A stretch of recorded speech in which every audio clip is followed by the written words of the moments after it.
Welcome into the NFL Every Game on the Board podcast, where we're breaking down all the NFL games on the slate. First guest up, Teddy Covers at Teddy_Covers on Twitter. Teddy, welcome in. How you feeling? I'm doing all right, Drew. Though you got a heck of an afternoon ahead of you, man. What do you got? You got the NFL every game on the board. You got the college every game on the board.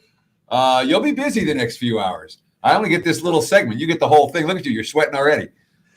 Yeah, a little bit. I was actually Robbie Vino had to switch, and yes, you're right. Wednesdays are in overdrive for me in terms of doing every single American football game out there for the weekend, and it's a lot of fun though, Teddy, getting everybody's opinion here and taking notes. And I know the listenership has been growing, so really appreciate everybody out there chiming in on the chat box on the WagerTalk YouTube channel. We're simulcasting the Sports Memo podcast, so wherever you're downloading your podcasts at, remember Sports Memo podcast. And yes, we're going over every single game on the board each and every week here, both college football and the NFL. So, Teddy, starting at the top of the card here, we got 251, 252, 10 a.m. Pacific kick here, Chicago at Carolina. We're seeing the Panthers -1 in the hook at home, 45 the total in this one, Teddy. And it's the first time all year that I've seen any respect for Carolina in the betting markets. Now we're starting to see a little bit. And yet this was 2.5. Now it's been bet down to 1.5. We're still seeing Chicago money. The broader markets just don't look at this Carolina team. In the last 3 wins they've had as being, they're saying, yeah, but. And some of that's understandable. You look at some of Carolina's baseline stats, and particularly, the one that stands out, they've been awful against the run. They've been up 5.4 yards per carry this season, which could mean a big day for Montgomery. And, of course, if the Bears can run, it makes their passing game much more effective.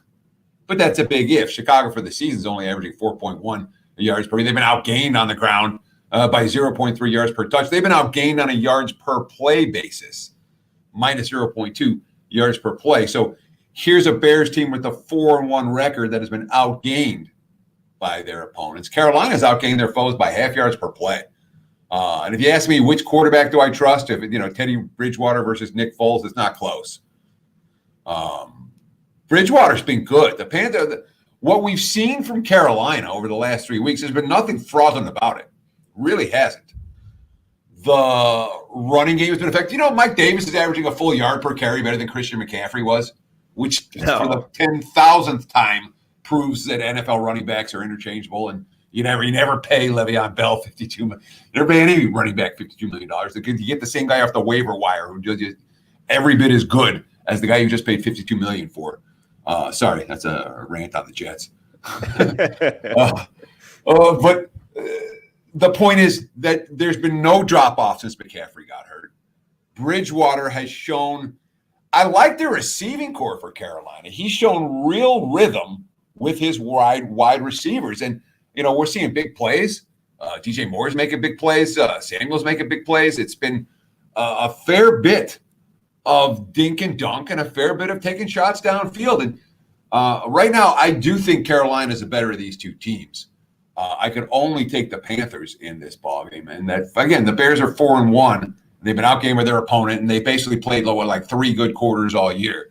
And they're still getting credit. Hey, they beat Tampa last week, and they had extra time to prepare, which is all in Chicago's favor.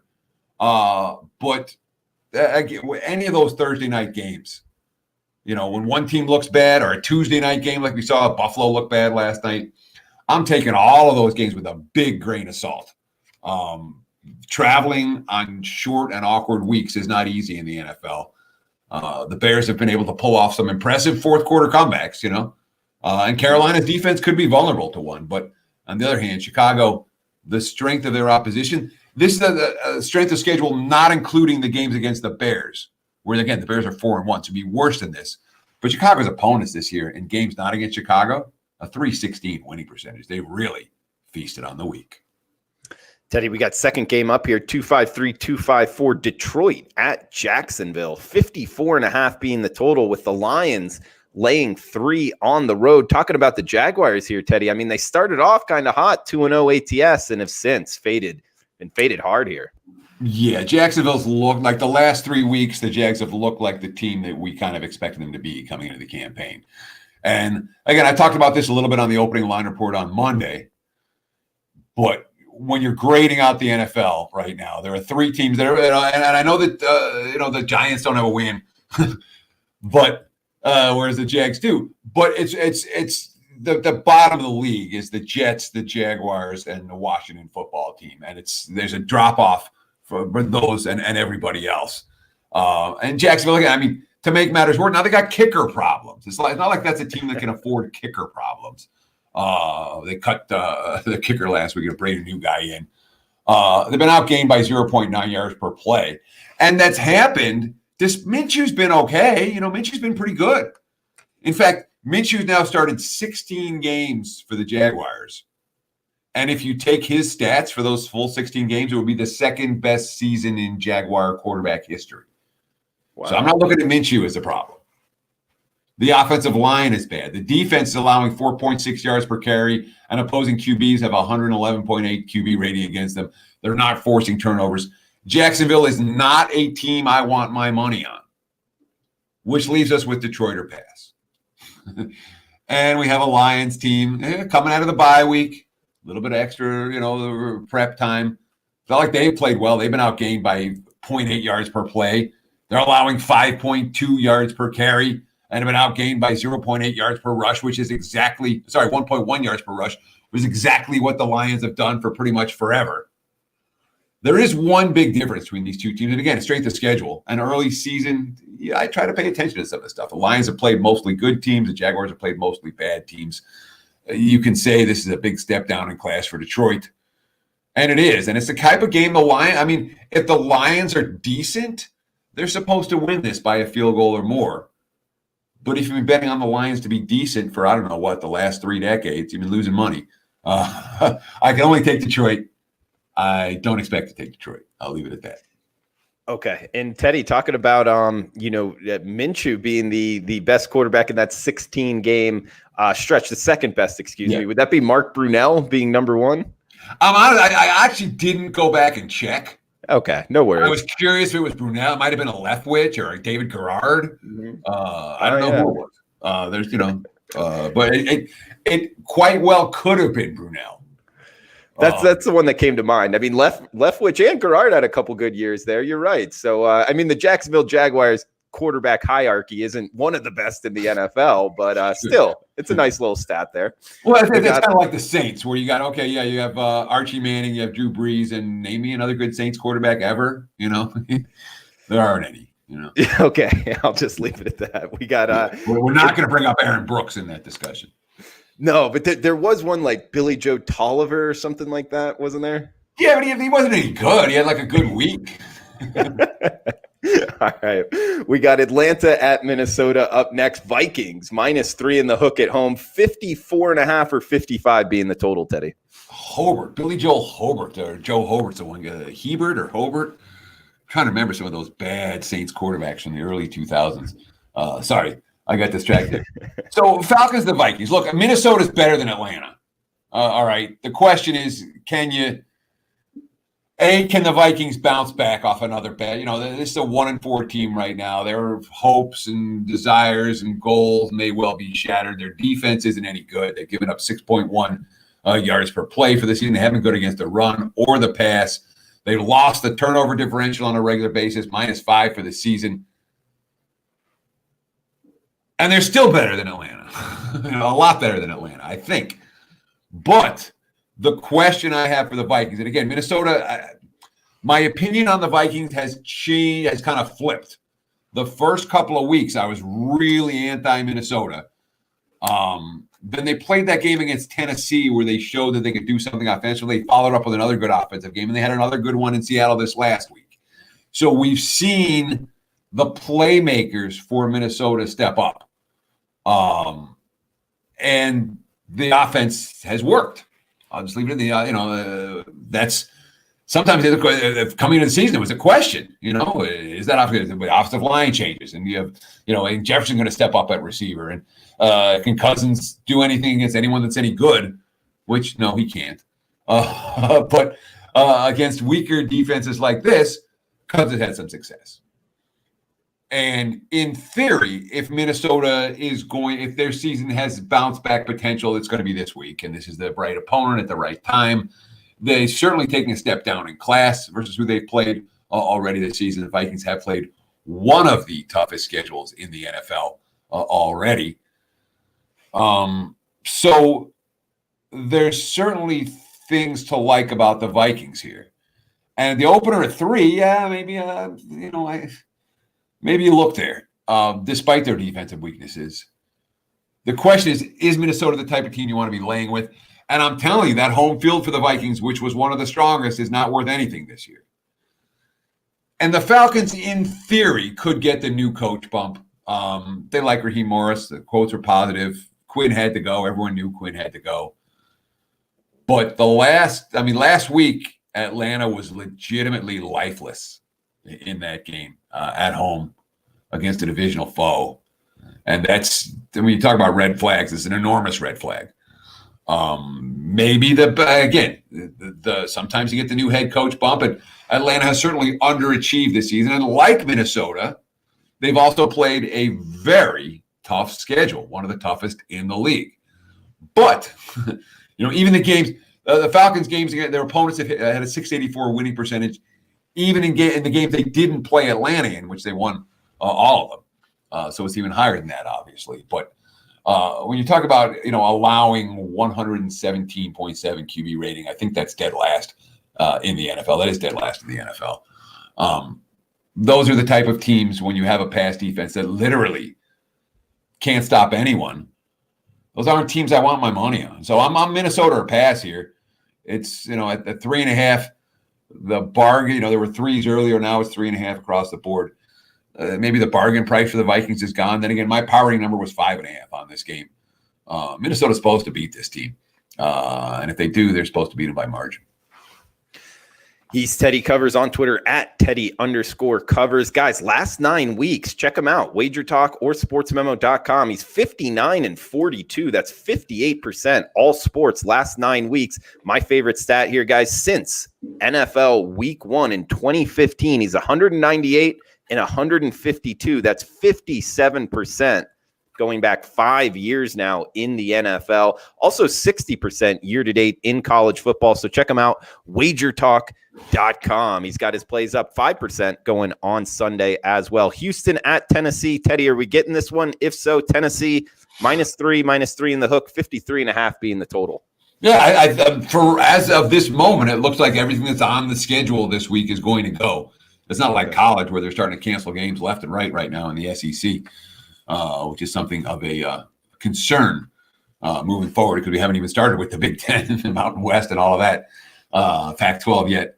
It might get fun in college football. But the NFL, I'll give them credit for, despite the weird schedule and despite Tuesday night football last night, the games are being played, and that's what we want. Tennessee, obviously, I don't know. Again, the weeknight games, you don't want to take too much out of the weeknight games, whether it was Tennessee good, whether it was Buffalo bad, whether it was the on again, off again nature of the game. The Bills weren't good. Tennessee's been outgained by 0.7 yards per play this season. Their run defense is allowing 5.5 yards per carry. I think that's dead last in the NFL. They're +8 in turnovers, which is, I believe, the best margin, tied with Cleveland, is the best margin in the league. So that certainly helped them so far. But it's, again, playing Tuesday and then playing Sunday. Nobody does that in the NFL. It's an awkward situation. It's a Texans team that bounced back to life last week in a real way. And, again, their statistical profile is solid. Outgaining opponents by 0.8 yards per play compared to Tennessee getting outgained by 0.7 yards per play. Those are significant differences. Anytime we talk about more than half a yard per play, I pay attention. And that's why those are the teams I tend to talk about, when I'm talking about yards per play, I tend to talk about the ones that are -1.1 or +0.9. Especially when we're talking this far into the season. I don't talk a lot of stats the first month. I want 4 or 5 games under anybody's belt before we start talking stats.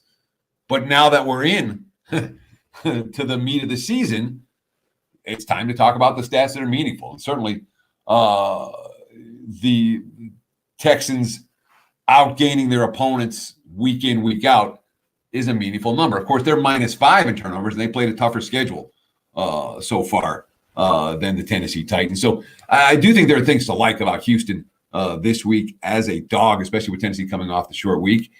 And I'm also going to be looking at some overs between the Texans and the Texans and the Titans are both over teams. Tennessee last year, once Ryan Tannehill took over from Marcus Mariota, they were the single best red zone team in the NFL. The Titans started this year 0-3 ATS, despite winning all 3 games in straight-up fashion. And a big part of the reason why they went 0-3 ATS was because they weren't scoring touchdowns in the red zone. The red zone efficiency declined from where it was last year, which was, again, the best in the NFL with Tannehill behind center. Well, last night, Tennessee, 6 red zone tries, 6 touchdowns. Ooh. That's something to pay attention to, perhaps. And from a total standpoint, again, one team's allowing 6.2 yards per play. The other team's gaining 6.4. And we saw the Texans offense come to life last week. We've seen the Titans offense. What are they putting up 30 every week now? I wouldn't argue with this game being a shootout. It feels like a high-scoring affair. Yeah, Teddy, that was great analysis there, and especially your red zone stats there. Do you think that's in just your opinion, or maybe you would have the answer, a repeatable stat, or is that just more happen chance? It's definitely repeatable. It's absolutely repeatable. The key to red zone efficiency, in my opinion, is balance on offense. They have to be afraid of you running, and they have to be afraid of you passing. You also need the other thing that really matters in red zone. You need a QB who's accurate on short throws. Yes. On the short throws. I don't care if he can throw it to a bomb 50 yards downfield, but I want the guy that's going to get the ball right in the breadbasket for the receiver. Because the windows, obviously, when you talk about throwing into the end zone on a 10 or 20 yard field, the windows are much smaller. So the QB accuracy is the key metric that we're paying attention to. But balance and the ability to throw the football. You got to be able to throw for touchdowns, and certainly Tennessee did that last night. But I'm not saying it's completely repeatable. If a team's number 1 year, they might be number 8 next year, maybe number 13 next year. But it's not often that you see an offense that scores touchdowns, let's say is in the top quartile, and that offense the next year with the same personnel is going to drop to the bottom quartile. It just doesn't happen very often. And he's Teddy Coverage. You can see why. 57% last 5 years in the NFL. Check him out, WagerTalk.com. He's got his 5% up there. And guys, also check out the extended services as well. 3-day, 7-day, 30-day, full year. Teddy Covers. We got Washington football team at the New York Football Giants here, Teddy. -2.5. That's the Giants at home. There is a couple threes popping up. 43 being the total. So I started making a case for the Giants, and then and then I went outside and took a walk. Literally, I don't want my money on bad teams laying points. And you sugarcoat the Giants however well you want to. Yeah, they played better last week. Yeah, the offense worked last week. Danny Dimes' QB rating is 70.6. Okay, prior to last week, they had 3 offensive touchdowns for the season. And yeah, they played some tough competition. And yeah, their defensive stats are solid. 3.7 yards per rush allowed. That's good. 5.3 yards per play allowed. That's good. It's not like the pass defense has been great, but it's been okay. Although they did suffer a key injury at linebacker last week that will hurt them moving forward. The Giants are better than Washington. And Washington, again, I talked about this a little bit on opening line report, but when you have a head coach who's going through chemo in the middle of a season, and he's telling you during the games, yeah, I had to sit down during the timeouts. Yeah, I'm going to go home and get some sleep after the game. They're not well coached right now, okay? The Redskins aren't dotting all the I's and checking all the T's. They're playing QB shuffle. The offensive line has issues. The defensive line had a couple guys back last week and played better in that ballgame, which may be a concern here for the G-men, whose offensive line has been atrocious. But again, when I'm like, yeah, let me lay points with the Giants, and it's like, no, dude, go outside, take a cold shower, chill out. Washington's every bit as live to win this game as the G-men are. And they're, again, you made me talk Jags, Lions, maybe talk Washington Giants. In these matchups of not just bad teams, I think what might be very bad teams, I really have a hard time getting the window on sides because they're not teams I want to ask that I want to ask to do anything. And maybe of those four teams, the Lions aren't as bad as the other three. You make the case for, we can ask Detroit to win by more than a field goal on the road. You could, one could, but in these matchup of bottom feeders, most of the time I end up passing because there's not either squad that I'm comfortable putting my money on. If I had to put my money, I still lean Giants, but I cannot lay with that team. No, so it's a game. I will not have a play on this game on my card this weekend. You can count on it. Teddy, a couple questions here. One being the New York Giants with Danny Dimes, obviously not a great start to the season as a team, but I'm interested in your opinion on him. I mean, what are you thinking for the future of Danny Dimes? Because when you watch him throw, the talent's there, and you would think pedigree of his quarterback coaching, being a Cutcliffe guy. Do you see success in his future? That's an excellent question. I'm going to say jury's out on Danny Dimes. He has the arm strength, but boy, he holds the ball in the pocket forever. He's not making quick decisions. And he's had a real problem with sacks and turnovers, and it hasn't gone away. And again, he's right now, the Giants have played 5 games, and their quarterback is their leading rusher. Okay. That's all. When you're saying, how do we analyze? When you look at the Giants receiving core, all right, you got Slayton and Ingram and Tate, and you're like, okay, Slayton's the only guy with more than 150 yards receiving so far this season. The only guy averaging better than 8 yards per reception. The offensive line's no good. Right. So when you're trying to make a read on a quarterback for a team that can't run the football, doesn't have great weapons, and the offense is largely dink and dunk because the QB is not being protected, it's hard for me to get a real read on how good Danny Dimes, what his upside is. I, at times, have been very impressed with him. At other times, I say, this guy's a stiff. I can't, the turnovers have been too consistent for Danny Dimes for me to be very confident that it's just the offensive line and the lack of talent around him. I don't know. There's hope. He's not hopeless, but he's not a sure thing. He'd be someone that I would put right in the middle. Maybe he ends up as a star. Maybe he doesn't. Teddy, we got 2 games left for this section. Then we'll bring in Minty Bets as the closer on the NFL Every Game on the Board podcast, wherever you're downloading your podcasts at. Remember, Sports Memo podcast, also simulcast on the WagerTalk YouTube channel. If you're liking the content, please click the thumbs up, the like button. That does help us out. Also, if you're watching on replay, feel free to chime in on any comments below. And of course, always love the guys in the chat box, Johnny Outlaw, Brian Watson, Ryan S., all you guys, Sensei the Guru, all you guys, welcome in and thanks for chiming in. We got Cleveland at Pittsburgh up next. Teddy, 261-262, still the 1 o'clock Eastern, 10 a.m. -3, that's the Steelers laying at home, 51 being the total, Teddy. Great game. There's a couple games I'm really looking forward to this weekend, and this is one of them, because this is are the Browns real test. The markets seem to think so.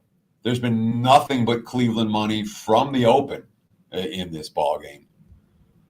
I'm interested to see how Baker Mayfield performs in a game where maybe that Browns rushing attack isn't quite so dominant. Because Cleveland, they lead the NFL in rushing. They lead the NFL in yards per carry, 5.5.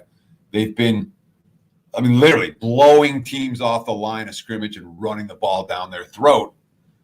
And that's a good method of success as a road underdog in the NFL, if you can do that. We saw them win on the road at Dallas already and responded to some adversity in that ball game. There's a lot to like here about Cleveland. There are things not to like about Pittsburgh. Though one thing we do like about the Steelers, that 3.3 yards per carry allowed, one of the best in the NFL. The 1.2 yards per rush differential, one of the best in the NFL.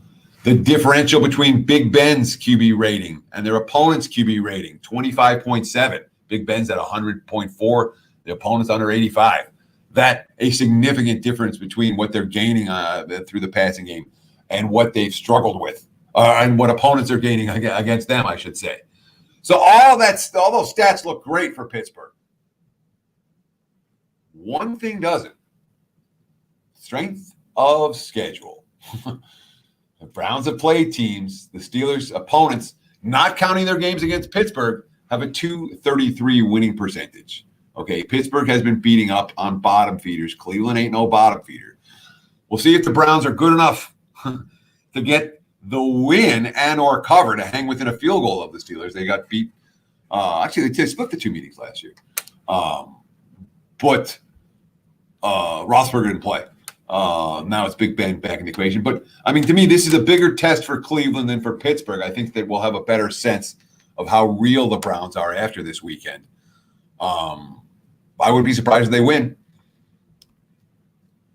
Me neither, Teddy. And Teddy, you got your 5% with Sunday All Access up on your handicapper page here. Guys, check it out. WagerTalk.com. 5% are up for Sunday's NFL action. And for only $39, you get all the rest of his releases. You can get his 3-day, 7-day, 30-day All Access passes available at WagerTalk or Sports Memo. Guys, remember, he is 57% over the last 5 years in the NFL, beating the NFL betting markets, and 60% in college football this year as well. We got one game left for this section on the podcast. Last game here, Teddy, 263-264, Baltimore at Philadelphia. We're seeing the Ravens -7 in the hook on the highway, 47.5 being the total, Teddy. And I wrote this play up as a free play. You can read the analysis right now at Sports Memo or WagerTalk.com if you're interested in the full write-up for this game. But my thought process here was all about Philadelphia. And there was some the more I watch the Ravens, the less I'm thrilled with that team. The defense is good. I don't know if they're amazing. The offense is good. I don't know if it's amazing. And it's certainly a team that everything that they do is prefaced on their ability to run the football. And whether it's, they have a staple of running backs, you have a running quarterback in Lamar Jackson. And again, Jackson with 71 rushing first downs last year, and this year only has 10, which tells us, and again, he missed practice last week. He's dealing with a bum knee. He wasn't as mobile a week ago. And again, he didn't need to against Cincinnati. He might not need to here if Philadelphia has another no-show game. But the Eagles' defense has been surprisingly good, 5.2 yards per play allowed. That's that's better than league average, significantly better than league average. Considering the injuries they've had, that's a good sign. So teams aren't moving the ball, with the exception of last week, Pittsburgh making with Claypool making all of those incredible plays. We haven't seen teams pick apart this Eagles defense. They've been good against the run, holding foes under 4 yards per carry. Again, those are the type of defenses that we're interested in, that we want to be betting on when they're catching a TD or more. And from a pass defense standpoint, they've held opponents to a QB rating of 69, which, if it's not the lowest in the NFL, I think it is, but it's certainly one of the 2 or 3 lowest in the NFL. And no, they haven't faced a brutal schedule or anything like that, but they're also -6 in turnovers. Wentz, has struggled in that regard this season. And Baltimore creates turnovers. And if the Ravens win the turnover battle by margin here, the Ravens are going to run this team out of the gym just like they did Cincinnati last week. But I wouldn't be surprised if Philly keeps this one close. I would be surprised if Philly wins this game straight up. Somebody's got to win the NFC East. Why not the Eagles? Why not the Eagles? From Teddy Covers on Twitter at Teddy_Covers. Guys, remember this plays up at WagerTalk or SportsMemo.com. 57% in the NFL last 5 years. Also hot right now. So check them out, both NFL and college football. Teddy, is there anything else you wanted to throw out before we shut this down? Yeah, October's been good. October's been good across sports. You talked about the 9-week run. I think I'm at 71% in October NFL. And again, it's just a couple of weeks, but we've been in good rhythm. We've been in good form, and we'll see if we can keep it going this weekend. Thanks for watching. Thanks for listening. Enjoy the games, and good luck. 71% October NFL, 75% NFL, 5% year to date, 59 and 42. That's 58% all sports last 9 weeks. Check him out, WagerTalk or sportsmemo.com. He's Teddy Covers. Guys, thanks for tuning in.